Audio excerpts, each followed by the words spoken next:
बेटी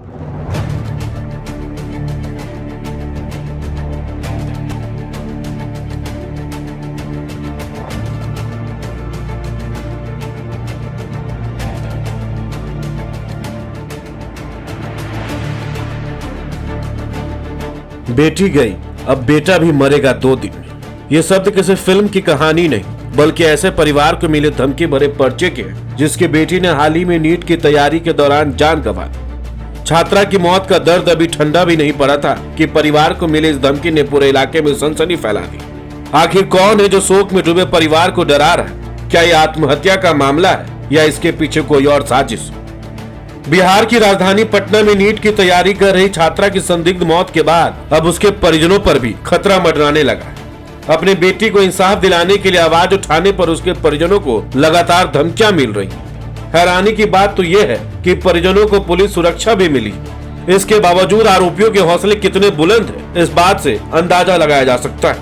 मृत छात्रा के जहानाबाद स्थित घर पर एक बार फिर धमकी भरा पर्चा मिला, जिसमें लिखा है, ना मानोगे, बेटी गई, बेटा भी मरेगा 2 दिन में। बता दें कि इससे पहले भी मृत छात्रा के घर के किचन में एक धमकी भरा पर्चा मिला था।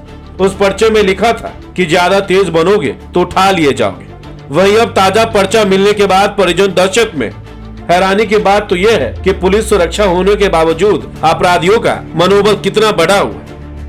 वहीं अब पर्चे को लेकर पुलिस मामले की जांच कर रही है, लेकिन अब तक कोई ठोस निष्कर्ष सामने नहीं आया।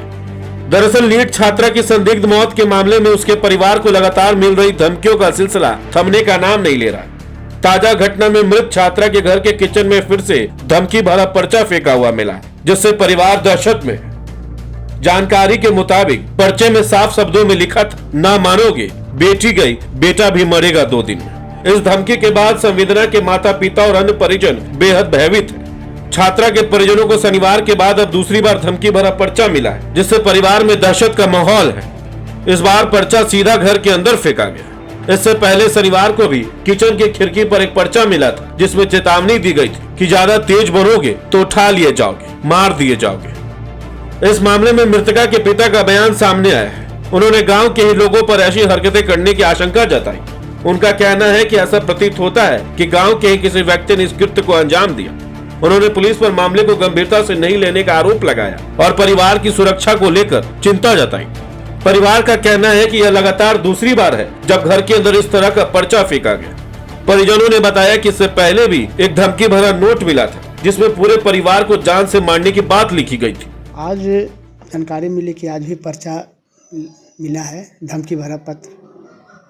तो और 2-3 दिन पहले भी मिला था, हुई धमकी भर पर। दोनों सेम है, दोनों सेम लिखा गया है। तो कहीं ना कहीं मामला तो ग्रामीण परिवेश से जुड़ा हुआ है।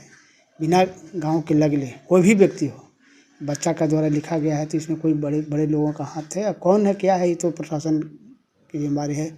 अब प्रशासन की जिम्मेदारी बनती है कि उसको लोकेट करे। और उसके पहले वाला पर्चा का जो सो हम लोग लिखित थाना प्रभारी को दिए हैं, लेकिन प्रशासन निष्क्रिय है। उस घटना के बाद पुलिस को सूचना दी गई थी और शिकायत दर्ज कराई गई थी। अब फिर से उसी तरह की हैंडराइटिंग में पर्चा मिलने से मामला और गंभीर हो गया।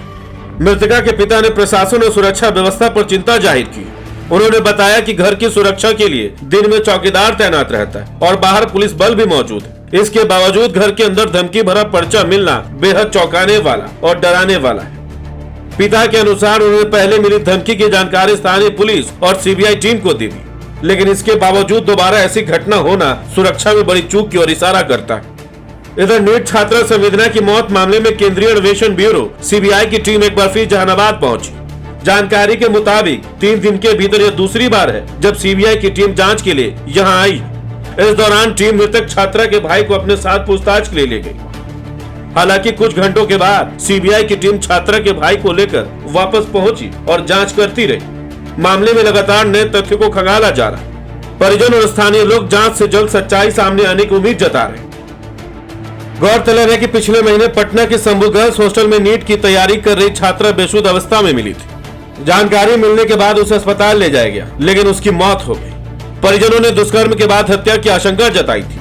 परिजनों के मुताबिक डॉक्टर ने दुष्कर्म की पुष्टि भी की थी, लेकिन आधिकारिक बयान देने से पलट गए। वहीं मामले की संवेदनशीलता को देखते हुए 31 जनवरी को राज्य सरकार ने जांच सीबीआई को सौंप दी थी। अब सीबीआई ने मामले की जांच तेज कर दी। बता दें कि इससे पहले नीट की तैयारी कर रही छात्रा की संदिग्ध मौत के मामले में सीबीआई ने केस संभालने के बाद पहली बार रविवार को जहानाबाद पहुंचकर जांच की। 18 सदस्यीय टीम सुबह करीब 9 बजे छात्रा के पैतृक घर पहुंची। टीम में सीबीआई के आईजी और एसपी समेत कई अधिकारी शामिल थे। टीम ने 5 घंटे तक परिवार से पूछताछ की और मां से 2 घंटे अलग बातचीत की। जानकारी के अनुसार पिता और भाई से भी अलग अलग कमरों में कई सवाल पूछे गए। परिवार ने बताया कि सीबीआई की टीम ने हर पहलू पर गहराई से जानकारी ली। सीबीआई ने छात्रा के आखिरी फोन कॉल्स की डिटेल भी खंगाली। इधर पुलिस सूत्रों का कहना है कि पुलिस मुख्यालय ने बार बार धमकी भरे पर्चे मिलने को गंभीरता से लिया है। पीड़िता के घर पर सुरक्षा बढ़ाने का निर्देश दिया गया है। सूत्रों का कहना है कि पुलिस मुख्यालय ने जहानाबाद प्रशासन को पीड़िता के घर की सुरक्षा बढ़ाने का निर्देश दिया है। फिलहाल पीड़िता के घर पर होमगार्ड के 2 जवान तैनात हैं। अब इस पूरे मामले में सबसे बड़ा सवाल यही है, क्या छात्रा की मौत वाकई आत्महत्या थी या इसके पीछे कोई और कहानी छिपी? और धमकी भरा पर्चा, क्या ये किसी की घटिया हरकत है या किसी बड़े राज की आहट? आप इस खबर को लेकर क्या सोचते हैं? अपनी राय हमें कमेंट्स में जरूर बताएं। बहुत बहुत शुक्रिया।